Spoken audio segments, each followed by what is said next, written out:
JBN, we keep you informed. Female bar operator shot while resisting armed robbery in St. Elizabeth. The police are searching for a gunman who attacked and shot a female bar operator at her establishment in Brampton, St. Elizabeth on Thursday. The woman, whose identity has been withheld, has been hospitalized. Reports are that sometime after 7 p.m., the woman was at her bar at Sandy Ground in Brampton when a man entered the establishment. He then pulled a gun and attempted to rob the bar. The female bar operator, however, would have none of it and resisted the gunman's move, resulting in her being shot before the assailant fled the scene. The police were alerted and the injured woman was assisted to the hospital where she was admitted for treatment. Investigators are continuing to probe the incident. Man shot dead. Woman injured in Rockforth drive-by shooting. A man was shot dead and a woman injured during an attack by gunmen in a section of the East Kingston community of Rockforth on Friday. The deceased has been identified as Ryan Tennant, a laborer of Heslop Avenue off Winwood Road, Kingston. Reports are that at about 5:05 p.m., Tennant was among a group of persons standing on the side of the road in his community when gunmen drove up in a motor car and opened fire, hitting Tennant and an 18-year-old female. The men then sped out of the community. The police were called and the injured were taken to the hospital where Tennant died while receiving treatment. The female has since been admitted. The shooting has left residents in the community calling on the police to increase their presence in and around sections of East Kingston where citizens claim an ongoing feud between criminal gangs is still raging. Empty bank account shocks woman. Last November, when Ayoko Lawrence checked her account balance online, she was confronted by a dismal reality. It said $387.16. Lawrence, 39, said she had $150,000 in the account, which she kept with the National Commercial Bank (NCB), from which she only withdrew $20,000. What happens is that when I went online and looked at the account balance, I see some money missing, which I didn't know of. My card was in my possession all the time. I never give anybody my card, my PIN number, nothing at all, she said. Completely alarmed, the Norman Gardens Kingston resident reported her dilemma to both the NCB and the Elliston Road police station. When I reported it to NCB, they said they see where my card was genuinely used, she said. Lawrence Bank record shows that 6 withdrawals were made from the account on November 12 and 14 last year. Lawrence said that the police requested and obtained the camera footage activities at the ATMs where the money was withdrawn. It revealed that the withdrawals were done by a young male. Lawrence said that the bank is doing an investigation into the matter, but she's yet to hear from them. From November, I've been in debt. I'll have to leave my house soon because I don't have rent for 2 months. I can't pay my other bills. I have water bill and light bill to pay. I have to be borrowing money from people and putting myself in more debt. I have a little online grocery business and I can't do anything, she said. When NCB was contacted on Friday, a representative said that the bank was not prepared to disclose any information on the matter. Seasoned bank teller opened gate for fraud. Prosecutors in the Manchester Municipal Corporation fraud trial asserted Friday that the former bank employee accused in the matter knowingly defrauded the then council of millions of dollars by causing money to be paid under false pretense.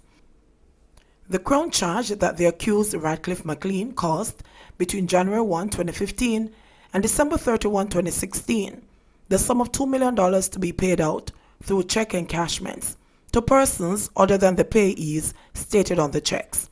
Lead prosecutor Chana Ormsby said that the checks in question were fraudulent by virtue of being endorsed by persons who were not payees and were not authorized by the payees to have anyone endorse on their behalf. She said that McLean had to have known that the checks were fraudulent, as the bank did not negotiate third-party checks, and he was a seasoned teller with a wealth of knowledge on procedures and best practices.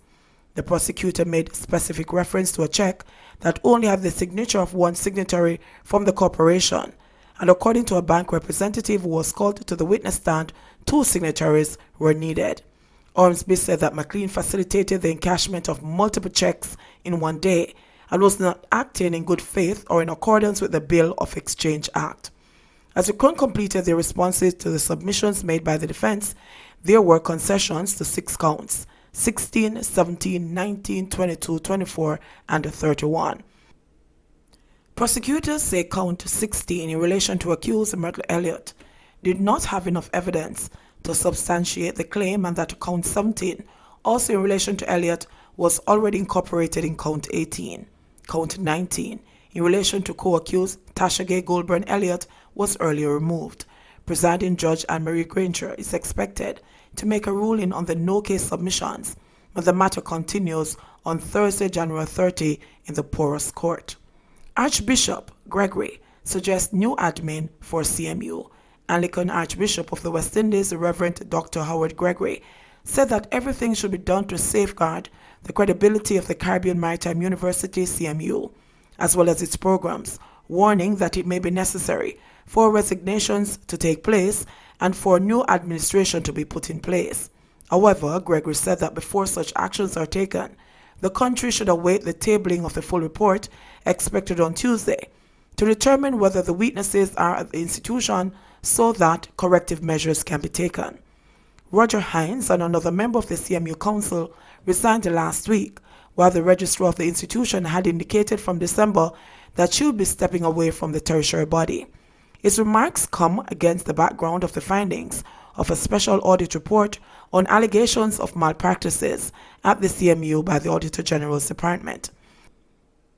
The report uncovered a trail of questionable spending, flagrant human resource breaches, and other violations of government protocol. He also weighed in on the delay in the tabling of the CMU report last Tuesday by House Speaker Pernell Charles. It may be embarrassing for some. It doesn't help anyone to conceal information of this nature. It is in the interest of our country to have things like these come to the fore, and we deal with it, Gregory insisted. At the same time, Chairman of Parliament's Public Accounts Committee, PAC, Mark Golding, said that members of the committee would make a determination as to the next item for review at his January 28 meeting. However, he noted that because the CMU issue has been a high public interest matter, following his proposed tabling tomorrow Tuesday, the committee should make plans to review the report as soon as possible. The determination of what the PAC deals with is settled by the committee, usually by consensus or majority, so I can't tell you unilaterally what will happen at this point, Golding said. With the prorogation of Parliament expected to take place in early February and the ceremonial opening of Parliament set for February 11, a sitting of the PAC to examine the CMU report is not likely to take place at least for the next 2 weeks. Golding said yesterday that once the new parliamentary year gets underway, the committee would commence its work. He suggested that the committee start reviewing the CMU report before the end of the current legislative year in March.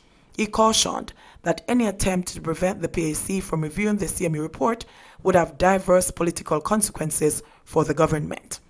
$140 million homeless shelter for Kingston. Construction of a $140 million state-of-the-art adult transitional center in downtown Kingston is projected for completion by the end of 2020 or early 2021. The Ministry of Local Government and Community Development is spearheading the project, which is expected to provide temporary shelter for just over 100 persons living on the streets of the corporate area. It is also intended to facilitate their reintegration into the society through treatment and other interventions. The facility, being built at 163 to 167 King Street, will be managed and operated by the Kingston and the St. Andrew Municipal Corporation, KSAMC. Local Economic Development Officer at the KSAMC, Dwight Wright, said that the center will address the need for adequate accommodation for homeless individuals. He was speaking during Tuesday's media launch of the 2020 renewal of the Kingston City Run at the Courtly Hotel in New Kingston. Wright said it is against this background that the KSAMC is supporting the Fast Track Cities initiative, which targets the relocation of homeless persons or individuals with illnesses who have been abandoned by their families. We are doing that with the Ministry of Health and Wellness and the Ministry of Local Government and Community Development to get more rooms and more bedding available for homeless persons. We are doing practical things to get homeless persons relocated and transitioned back into homes, back into work, and reintegrated into society, he added. He pointed out that this engagement is consistent with a partnership forged between the Health Ministry and KSAMC in late 2019 to take persons with mental issues off the streets. Wright also informed that another project, renovation of the Ward Theatre in downtown Kingston, is targeted for completion in 2020. Just last week, we completed the ground floor, putting in new seats. The project has come a long way, he pointed out, adding that the KSAMC has also been spearheading upgrading of several parks across Kingston and St. Andrew.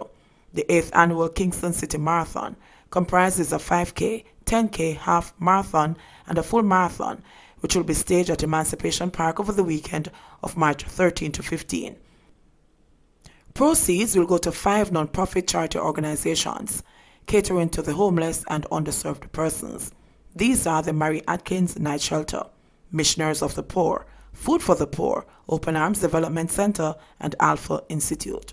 Paulwell welcomes cruise ship and reprieve to displaced Port Royal families and businesses. Member of Parliament for East Kingston and Port Royal, Philip Paulwell, is welcoming the arrival of cruise ship visitors to Port Royal. Beyond the arrival of the cruise ship, I am especially relieved that the proposed bulldozing of the 9 families and their 3 commercial establishments has been altered by the government and has been negotiating with me to pursue the much-delayed housing project so that genuine Port Royalists will remain in the place of their birth, Paulwell said.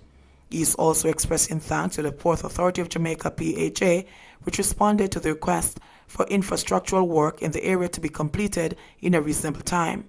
Cruise ships coming to Port Royal is a good thing, and I am pleased that the PHA responded to our strong insistence that infrastructural improvements be done. I also applaud their decision to allow the NWC to attach to their sewage facilities so that the existing town can benefit, Paulwell said. He also commended the NWC on the move to expand the water resources to the town for the benefit of the people. JBN, we keep you informed. Please remember to subscribe, like, share, leave us a comment, and click the notification bell to receive our daily news items.